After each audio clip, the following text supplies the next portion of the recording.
김남주 목사님과 함께하는 깊이 읽는 팔복 구역 공부를 시작합니다. 자, 그럼 오늘 7장입니다. 마음이 청결한 자는 복이 있나니, 이거죠. 같이 한번 우리 본문을 읽어볼까요? 시작.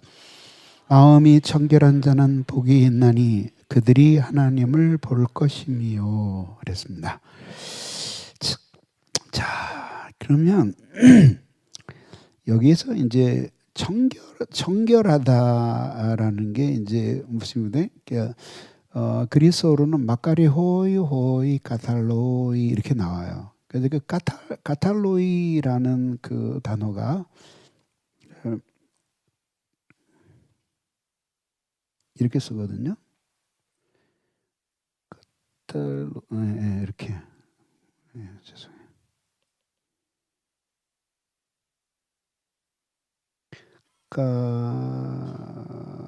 카탈로이 이렇게 써요. 그래서 이게 뭐냐면 카타르시스라는 단어가 여기서 와요. 그러니까 물 같은 걸로 이렇게 씻어내는 거. 그렇게 해서 깨끗하게 되어진 상태를 카탈로이라고 얘기해요. 그래서 마음이 청결한 자는 복이 있나니라고 할 때 이게 그 히브리어의 타헤르라는 그 단어에 정결하다라고 할 때 그거하고 같은 뜻인데 하나는 히브리어고 하나는 그리스어로 표현한 거예요. 근데 이거는 뭐냐면은 그냥 이렇게 오물이 묻어서 더럽다 그런 것만 뜻하는 게 아니라 뭐 예를 들어서 아무리 깨끗하게 그 목욕을 시켜서 깨끗하게 씻어 놓은 돼지라도 정결하지 않은 짐승이기 때문에 불결한 거잖아요. 그러니까 그런 것까지를 모두 포함하는 거예요. 그 도덕적이고 의식적인 불결까지 모두 포함하는 그런 개념에서 이제 카탈로이예요. 근데 이제 이것이 뭐냐면 이 단어 자체가 이게 뭔가 자기 스스로 정결케 되는 게 아니라 누군가가 닦아줘야 돼. 아니면 구별해 줘야지만 정결하게 된다는 거죠. 그래서 결국 이 정결이 결국은 거룩함과 연결시켜 보면은 하나님에 의해서 정결케 되는 거죠. 그래서 내가 죄인이었는데 제사를 드리고 하나님 앞에 죄 용서를 받음으로써 정결하게 되잖아요. 그런 의미에서의 정결이에요. 이해되시죠? 그러니까 이 청결하다라고 하는 이 말이 성경에서 아주 깊은 뿌리를 가지고 있어요. 그러니까 이거 하나를 가지고 한 권의 책을 써도 모자랄 정도로 깊은 뿌리를 다 가지고 있는 거예요. 이 팔복 하나가. 그래서 최근에 그 인터넷에서 누가 독자가 아주 자세하게 글을 올렸는데 들어가 보시면 도움이 될 거예요. 가피풀물이나 교보문고나 예스24에 특히 들어가면 댓글이 많이 나오는데 그 사람이 이제 얘기한 게 뭐냐면 이게 자기는 이렇게 팔복이 이렇게 하나하나가 고리처럼 이렇게 정교하게 연결되어 있다는 것을 처음 깨달았다. 심령이 가난한 자는 애통하고 그 애통하는 자는 온유하고 그렇게 애통하고 온유한 사람이 의에 줄이고 목마르고 그런 사람이 청결하고 이렇게 고리처럼 연결이 되어서 어떤 하나를 뽑아낼 수가 없도록 이게 고리로 된 복이라는 거죠. 그게. 그러니까 그런 것들을 우리들이 생각을 해봐야 된다라고 하는 거죠. 그러니까 지금의 그 오늘날에는 이제 그 모순이 뭐냐면 모든 시대가 다 그렇지만은 사실 지금처럼 행복을 많이 말하고 행복에 대해서 많이 관심을 가진 때도 그렇게 흔치 않을 거예요. 현대인들의 특히. 근데 뭐냐면 가장 불행해요. 어떤 면에서. 그래서 그 이번에 제가 책을 한 권 썼거든요. 근데 이거 벌써 스포하면 안 되는데 이제 근데 그 책 제목이 꽃길 같은 소리 하고 있네 책이에요. 책인데 구정 기간 동안에 거의 새벽에 나와서 새벽에 집에 들어가면서 아내가 제 얼굴을 거의 못 봤어요. 그렇게 해서 열정을 주셔서 이제 썼고요. 그래서 이 책을 이제 일반 출판사에서 내려고 지금 이제 교섭을 하고 있어요. 근데 확실하게 일반 출판사에서 책을 낼 거예요. 이제 불신자들을 상대로 했는데 지금 우리가 시독회라고 하는데 책을 만든 다음에 먼저 읽고 그 다음에 그거를 사람들하고 그 소감을 물어보면서 이제 제가 계속 참고를 하면서 하는데 이 시독회를 지금 한 번, 두 번, 세 번을 했어요. 다음 주에 시독회는 10명이 그 줌으로 들어와서 시독회를 하는데 완전 불신자예요. 그러니까 완전 불신자가 조건이 완전 불신자여야 돼요. 완전 불신자가 이제 10명이 들어와서 시독회를 하고 그 다음 주에는 이제 고등학생 10명이 들어와서 시독회를 하는 걸로 해서 일단 5번의 시독회로 이제 그 마무리를 지으려고 합니다. 근데 제가 왜 이 얘기를 하냐면은 지금 있잖아요. 그 소확행 그 다음에 꽃길만 걸을 거예요. 너는 소중해. 걱정하지 마. 모든 게 잘 될 거야. 내일은 더 좋은 날이 될 거야. 이런 것들을 20대 젊은이들한테 물어보니까 너무 식상해서 이제 읽기도 지겹대요. 그런데 지금 이제 설교 시간에 얘기했지만은 그 이유 중에 하나가 미증유예, 그러니까 일찍이 경험해 보지 못하는 세계적이고 사회적인 위기가 도래한 거예요. 지금 심각하잖아요. 지금 뭐 경제부터 시작해서 우크라이나 전쟁부터 시작을 해서 언제 끝날지도 모르고 어떻게 지금 먹구름이 펼쳐질지도 모르는 이 끔찍한 상황인데 또 한반도의 이 대치 상황도 이게 만만하지 않아요. 근데 지금 막 그 전세 사기 당한 대부분의 사람들이 20, 30대가 사기를 당해서 그냥 쓸어먹고 지나가고 그리고 법적으로 보호도 못 받고 영끌해 가지고 마지막 막차 타서 산 사람들이 되게 젊은이거든요. 젊은이들이 이제는 그 은행 빚을 자기 봉급을 다 털어도 이자를 낼 수 없는 처지가 된 거죠. 막 던지는 거예요. 그러니까 이 앞에 이 동네에 있는 이 아파트도 무슨 18억 5천만 원까지 갔었는데 지금 뭐 12억, 11억까지 떨어지고 우리 살고 있는 아파트도 11억씩 했었는데 지금 뭐 어제 그 은행에서 날라온 거 보니까 8억 5천만 원. 그러니까 이 엄청난 일들이 일어나고 있는 이 상황에서 이제는 한가하게 그 꽃길 같은 거 그런 얘기를 해봤자 사람에게 위로도 안 되고 아주 짜증이 난대. 그럼 그런 속에서 대안이 뭐냐? 이건 아직 제시가 안 된 거죠. 공허한 상태예요. 거기서 화두를 던져보는 거예요. 그래서 그 여기서 이야기하는 그 팔복이라는 이거 그 있잖아요. 이게 팔복이라는 게 이게 결국 간단한 게 아니에요. 정말 긴 역사 속에서 뭐 인류가 철이 들기 시작하면서 생각하기 시작하면서부터 가장 먼저 천착했던 주제가 행복이었어요. 행복. 그러니까 어떻게 한 번밖에 없는 인생을 행복하게 살 것인가. 그걸 철학이 미친 듯이 찾았고 종교 그리고 문화 모든 이 소위 이야기하는 그 학문이라고 하는 종교라고 하는 예술이라고 하는 모든 것들이 결국 그거를 찾고 싶었던 거죠. 결국은 찾았느냐? 아무도 행복에 대해서 아직 합의된 바가 없어요. 합의된 바가.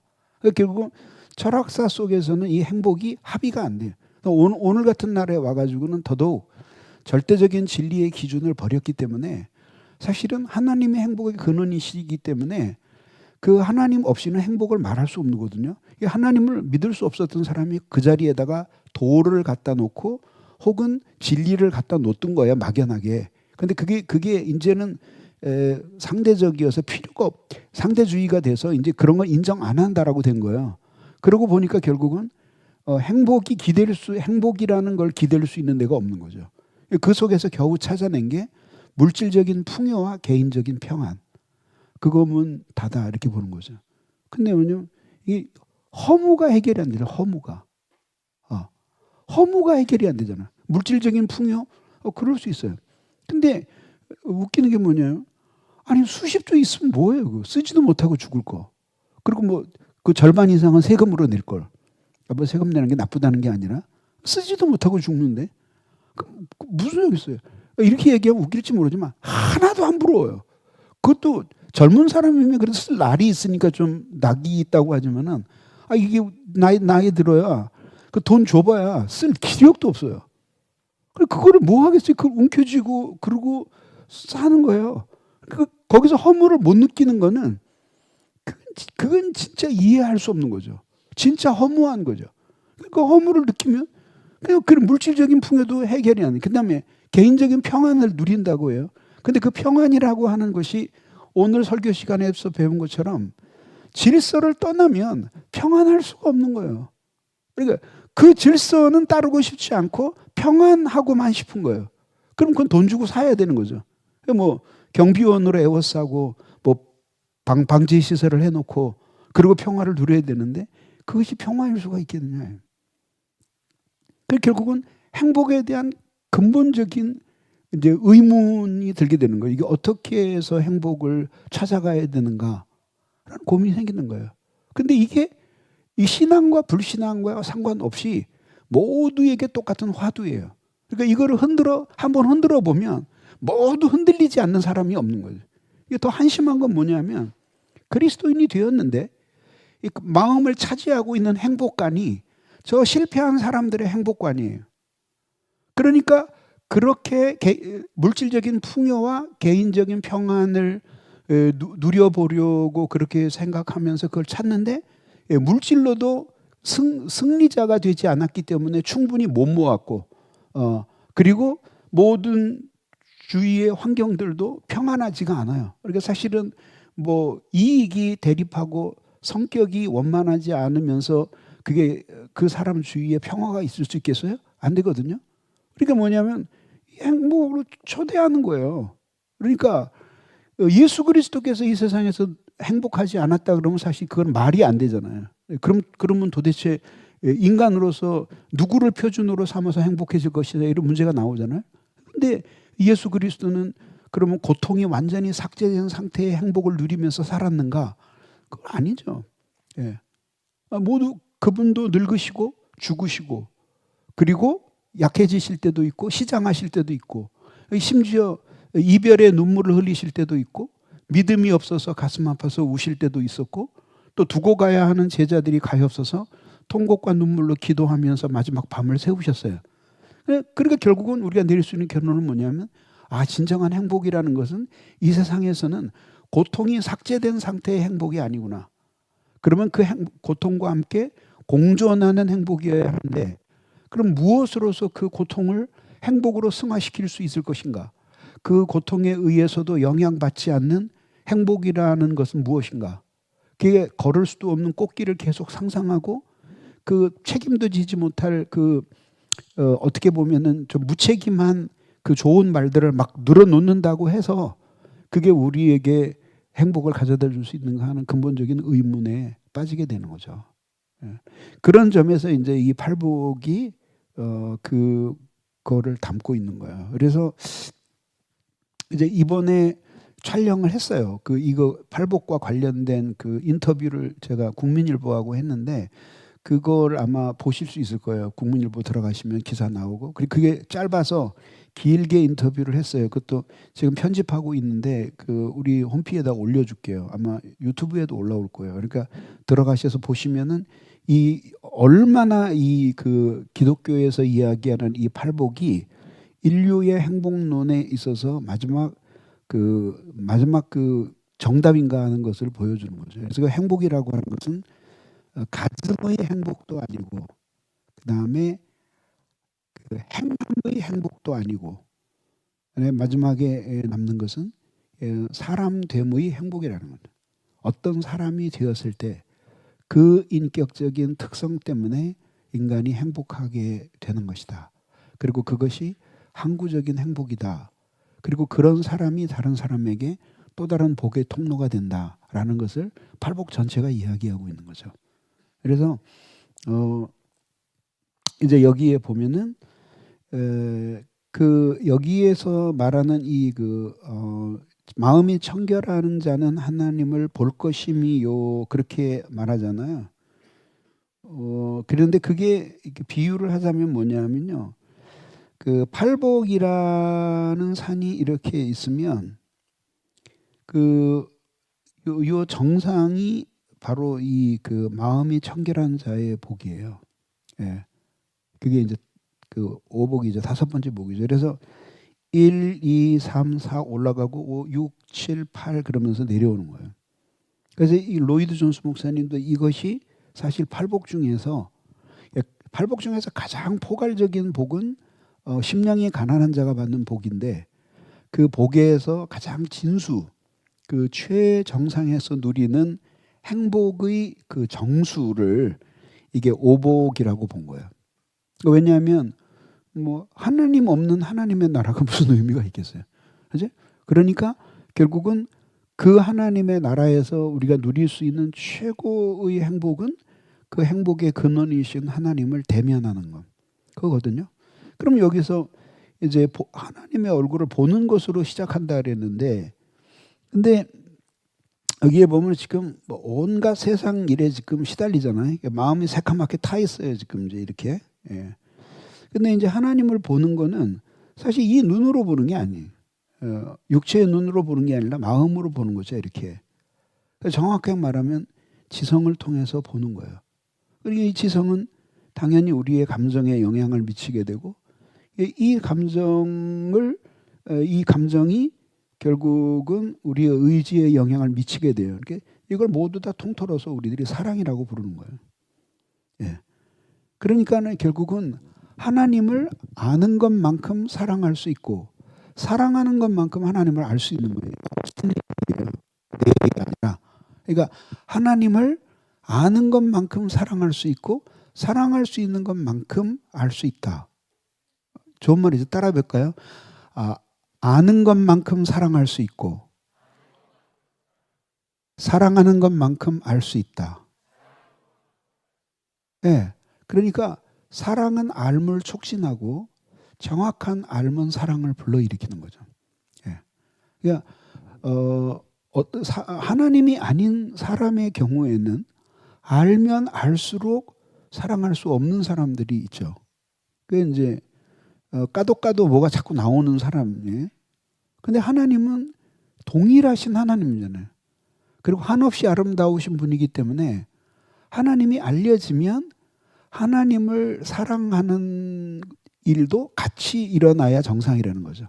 그러니까 하나님을 알게 되었으면서도 사랑하지 않는다.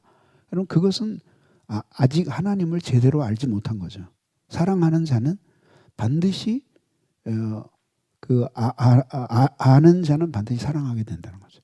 그래서 신약 성경과 구약 성경에서 나오는 안다라고 하는 이 단어, 근데 그리스어로 기노스코라고 얘기했는데 그 단어는 그러니까 사랑한다는 말을 포함하고 있는 거죠.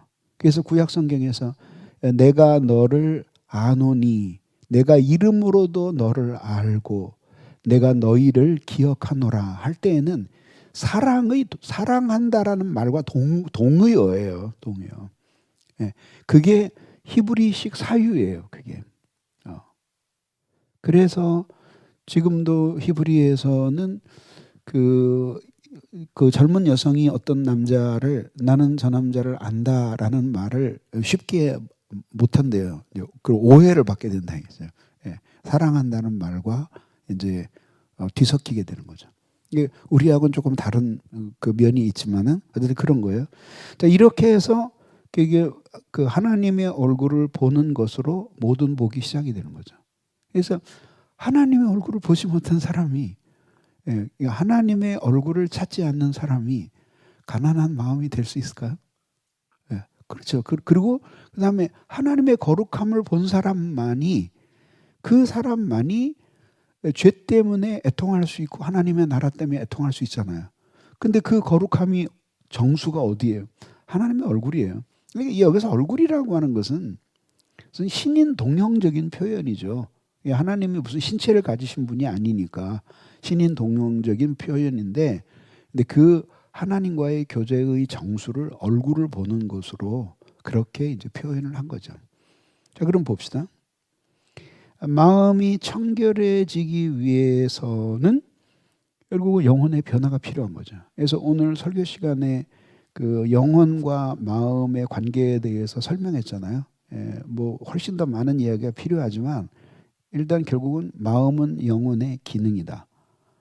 그러니까 결국은 마음의 변화는 영혼에 영향을 주고 영혼의 변화는 마음에 영향을 주는 거죠. 이 두 개는 떼어 놓을 수가 없어요. 그러니까 마치 이걸 때렸을 때 컵과 소리와의 관계가 똑같은 거죠. 이게 때리면 소리가 안 날 수 없고 소리가 나면 컵이에요. 이 소리가 나면. 그러니까 서로 떼어 놓을 수가 없는 거예요. 그러니까 영혼의 변화가 최초로 우리에게 인식되는 것이 바로 회심이에요. 회심을 통해서 우리의 의식 속으로 들어오게 되는 거죠. 그래서 회개하고 믿을 때 마음이 청결해지게 되는 거죠. 히브리서 9장을 같이 읽어봅시다. 시작. 하물며 영원하신 성령으로 말미암아 흠없는 자기를 하나님께 드린 그리스도의 피가 어찌 너희 양심을 죽은 행실에서 깨끗하게 하고 살아계신 하나님을 섬기지 못하게 하겠느냐.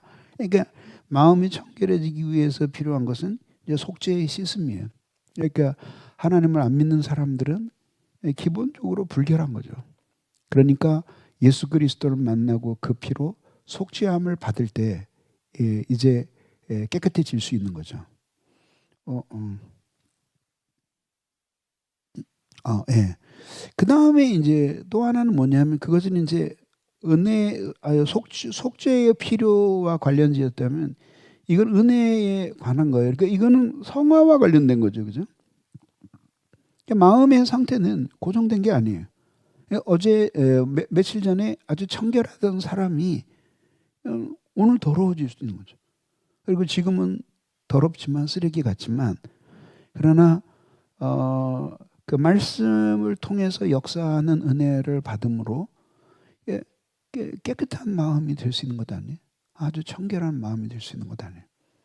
그러니까 놀라운 변화가 얼마든지 일어날 수 있는 거죠.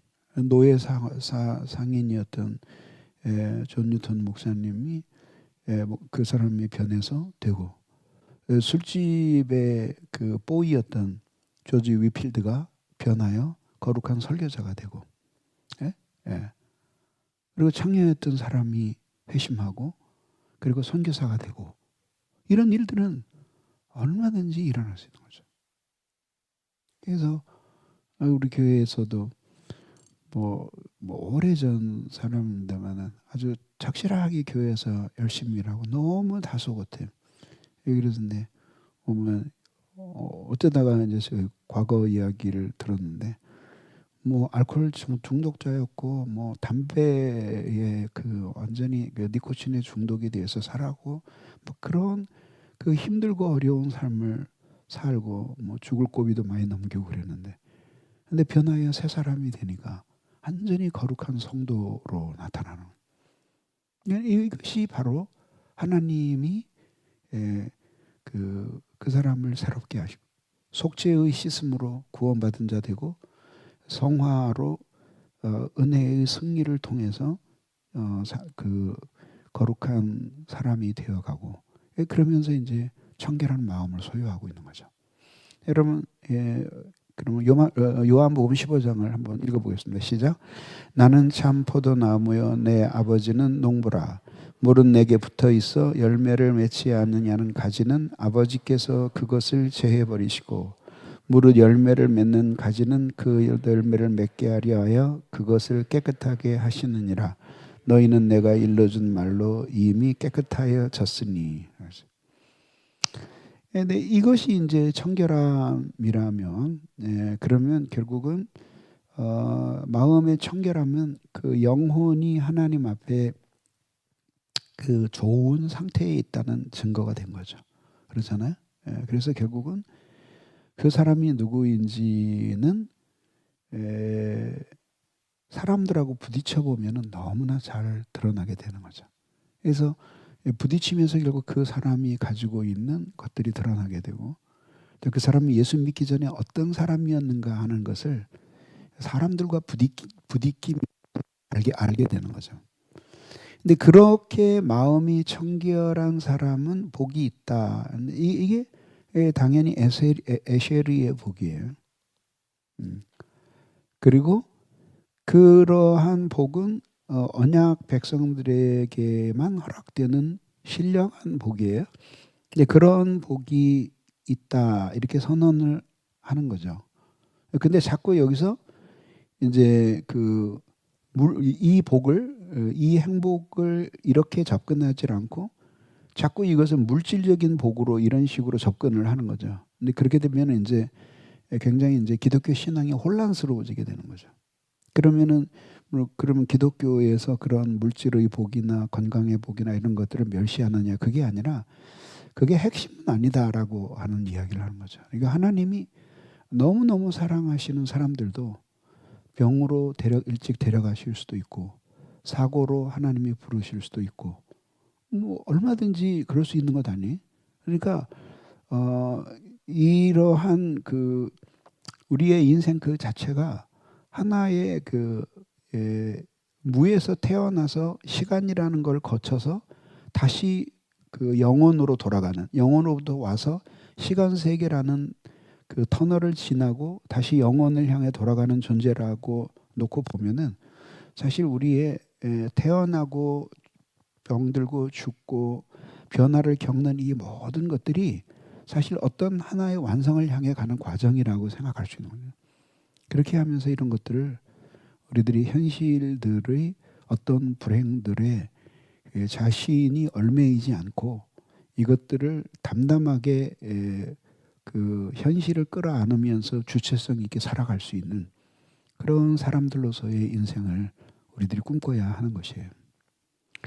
자, 그러면서 이제 볼 것이요라고 했는데 이제 뭘 본다는 거냐? 그게 이제 하나님의 영광을 경험하는 거예요. 하나님의 무슨 얼굴이 있고 이렇게 뭐 신통치 않은 사람에게 발만 보여주시고 좀 나은 사람에게는 뭐 팔만 보여주시고 그리고 진짜 사랑하는 사람이 얼굴을 보여주신다. 그런 식으로 표현할 수는 없잖아요. 예. 그래서 이제 하나님의 영광을 이야기할 때 크게 하나님 자신이 영광이세요. 이걸 본질적 영광이라고 하는데, 그리고 그 다음에 이제 발산적 영광이에요. 그리고 마지막 세 번째가 효과적인 영광이에요. 이거는 이제 하나님께 영광 돌린다고 할 때 하나님이 인정받는 효과를 나타내는 거예요. 그리고 발산적인 영광은 뭐냐면 하나님 임재의 표징이에요. 하나님이 특별히 어떤 장소에 함께 하시는 그것을 보게 되는 거죠. 그래서 우리 8편 1절만 읽어보겠습니다. 시작. 여호와 우리 주여, 주의 이름이 온 땅에 어찌 그리 아름다운지요. 주의 영광이 하늘을 덮었나이다. 이거는 어느 한 장소가 그렇다는 게 아니라 눈에 들어오는 모든 자연의 세계 속에서 가득 찬 하나님의 영광을 보는 거예요. 그러니까 교회에 와서 예배 드릴 때 겨우 하나님이 느껴지는 사람은 진정으로 신앙이 깊은 사람이 아니에요. 우리의 인생사 속에서 일어나는 크고 작은 일들, 가슴 아픈 모든 일들을 경험하면서 그러면서 그 속에서 하나님의 손길을 보는 그 사람이 진짜 하나님의 영광을 보는 사람이에요. 그래서 오늘 나온 지난주에 나온 뉴스레터 있잖아요. 열린 신문 나온 거 그거 오늘 꼭 가져가셔서 마지막 면에 나오는 이교구 성도가 쓴 간증을 읽어보세요. 정말 감동적이에요. 그게 결국은 하나님이 어떻게 당신 자신을 보여주시는가 하는 것을 우리에게 알려주는 거예요. 그래서 본다는 거는 결국 하나님의 영광을 경험한다는 거예요. 또 본다는 건 뭐냐면 하나님과의 친교를 누리는 거죠. 영광스러운데 그 영광이 친교로 되지 않으면 그 영광은 많은 사람에게 그 영광은 아주 무시무시한 게 되는 거죠. 두려운 게 되는 거라 이게. 그래서 하나님과의 친교를 누리는 거죠. 그래서 하나님은 지극히 높고 위대하신 분인데 근데 그 위대한 영광이 내 마음속에 다가와서 내가 하나님과의 친교를 누릴 수 있게 해주는 거죠. 그래서 제사장들의 기도가 있었어요. 그게 이제 특히 전쟁에 나가는 이스라엘 병사들을 위한 기도가 바로 그거였어요. 하나님은 우리에게 은혜를 베푸시고 복을 주시고 그의 얼굴빛을 우리에게 비추사 주의 도를 땅 위에 주의 구원을 모든 나라에 알리소서. 아니 이거는 제사장의 기도는 아니에요. 이제 시편에서 이야기하는 거죠. 근데 이제 이 민수기에 보면은 이와 유사한 기도가 나와요. 그러니까 여호와는 너를 복 주시며 너의 얼굴빛을 비추시기를 원하노라 하는 제사장의 축도가 나와요. 구약적인 축도죠. 근데 그렇게 해서 이게 여기서 뭘 보여주냐면 먼저 우리에게 언약 백성에게 은혜를 베푸시고 복을 주시고 점점 증진하는 거예요. 이렇게 넘어가는 거예요. 이렇게 그래서 정수가 얼굴빛을 보여주는 거예요. 그러면 이것이 주의 도를 땅 위에 비치고 그 다음에 비춰진 그 땅 위의 도가 모든 나라에게 알려지는 거죠. 그래서 이렇게 이런 식으로 동심원을 그리면서 이렇게 확장되어 나가는 걸 보여주는데 이 정수에 뭐가 있냐면 하나님의 영광을 본 사람들이 있다 이거죠. 그래서 결국은 교회가 세상을 바꾸겠다고만 노력을 할 게 아니라 그 진정한 변화와 개혁은 자기 자신이 참된 성도가 되는 거예요. 참된 교회가 되고 그 존재 그 자체가 가장 위대한 선포가 되는 거예요. 사경회 때의 중요한 게 바로 그거였잖아요. 그러니까 뭐냐면 하나님을 사람들이 어떻게 아나? 알 수 없어요. 우리도 사람을 통해서 하나님을 알았지 하나님 직접 만난 사람은 없어요. 사람을 통해서 하나님을 알게 된 거예요. 그러니까 사람이 하나님을 보여주는 것 자체가 최고의 선교다 이 얘기입니다. 그 다음에 이제 문제로 들어가네요. 청결하다는 말의 의미는 무엇입니까? 깨끗하게 된 상태, 아무것도 섞이지 않은 상태를 의미하는 거죠. 그러니까 여기에서 이 청결은 있잖아요. 이 청결은 사랑과 밀접한 관계가 있어요. 그러면 사랑으로 꽉 찬 상태가 이게 까리타스의 사랑으로, 까리타스의 사랑으로 꽉 찬 상태가 가장 청결한 상태예요. 그거를 말해주는 거죠. 그 다음에 2번 청결한 마음이란 어떤 상태입니까? 여기 나오네. 하나님의 사랑이 가득 차서 다른 것들에 대한 사랑이 사라진 상태예요. 그럴 때 오늘 설교에 의하면 우리의 마음의 사랑의 질서가 존재의 질서, 가치의 질서를 그대로 따르게 되는 거죠. 거기서 하나님과의 평화가 이루어지게 되고 사람들과의 평화가 이루어지게 되는 거죠. 그럼 보이시죠? 밖에는 그 가치를 안 따르려고 하는 사람들이 꼬리 잡음. 그게 안 되는 그 질서를 안 받아들이겠다고 고집하는 사람들에 의해서 박해가 이루어지는 거죠. 그리고 고통을 받는 거죠. 이게 이제 일어나는 거예요. 이번에 제가 라오스를 갔다 왔잖아요. 그래서 사진을 보여드리려는데 김조희 안드레 선교사가 하고 있는 그 학교에서 그 승려를 만났어요. 아직 승려복을 입고 있어요. 근데 고등학교 졸업하고 들어가서 수행을 한다고 4, 5년을 보냈는데 이것이 나에게 무슨 무엇을 가져다 주었는가 회의를 느끼게 된 것이 복음을 제시받으면서였어요. 그러면서 이제 다행히 그 학생들이 아주 똑똑해서 영어가 잘 돼서 두 학생 그 중에 하나는 승려였는데 같이 깊은 이야기를 한 1시간가량 나누었어요. 근데 그러면서 이제 내가 겪은 무신론자의 삶 그리고 또 내가 그 인생의 의미를 찾지 못해서 죽을 것 같았던 그런 괴로움. 그리고 솔직히 뭐 한때 사실은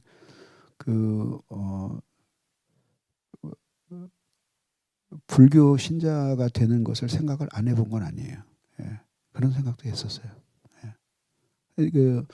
뭐 본격적으로 탐구할 기회는 없었지만은 그러나 그것 또한 대안일 수도 있을 것이다. 그런 생각을 한 적이 있었어요. 그래서 대화를 나누었어요.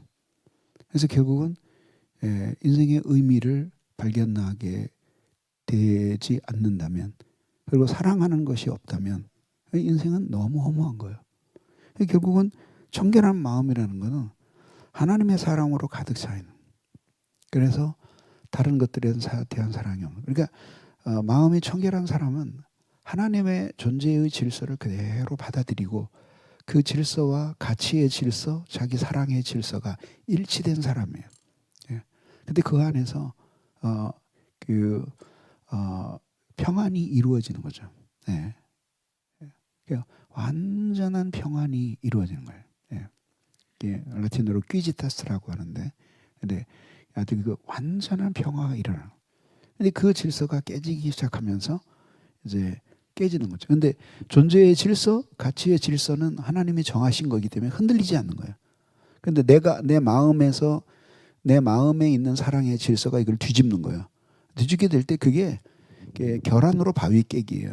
그래서 자기가 가서 미친 듯이 달려가서 바위에다가 그 머리를 찧으면서 피가 터지는 거와 똑같은 거예요. 결국은 아무리 집단으로 달려가서 수만 명이 그 바위에 박치기를 해도 그 바위가 바뀌는 법은 없어요. 예, 그 휘지 않는 법으로 그 남아 있는 거죠. 예. 그래서 결국은 그 사랑의 질서에 거역하는 사람들은 고통을 겪게 되는 거죠. 자, 마음이 청결해지는 방법 두 가지는 무엇입니까? 속죄의 씻음, 은혜의 심. 이게 말하자면 구원이라면 이건 성화예요. 그다음 4번, 마음이 청결한 자가 받는 복은 무엇인가? 하나님을 보게 되는 거죠. 이게 뭘로? 지성으로 보게 되는 거죠. 지성으로. 이걸 어디서 느껴요? 마음으로 느끼는 거죠. 그래서 그 마음에 사랑이 꽉 차게 되는 거죠. 그래서 이제 하나님을 사랑하는 사람들은 하나님에 대한 알매 목마른 거예요. 여러분 혹시 이게 정욕이 있잖아요. 정욕이 있는데 이 정욕이 이렇게 이어지는 경우가 있고 이게 호기로 이어지는 경우가 있어요. 예? 호기 욕이거든요. 호기심 할 때 그거예요. 근데 이게 서로 달라요. 둘 다 정욕이거든요. 이게 정욕인데 이거는 쾌락을 목적으로 해요. 한 경우는. 그러니까 만족을 얻고 즐거움을 얻고 자기가 좋아하게 되고 그런 감정을 찾는 게 쾌락이에요. 예. 그래서 이거는 이것이 쾌락이 정욕이. 근데 이 정욕이 한 방향으로만 가는 게 아니라 이런 게 아닌데 그냥 알고 싶은 거예요. 근데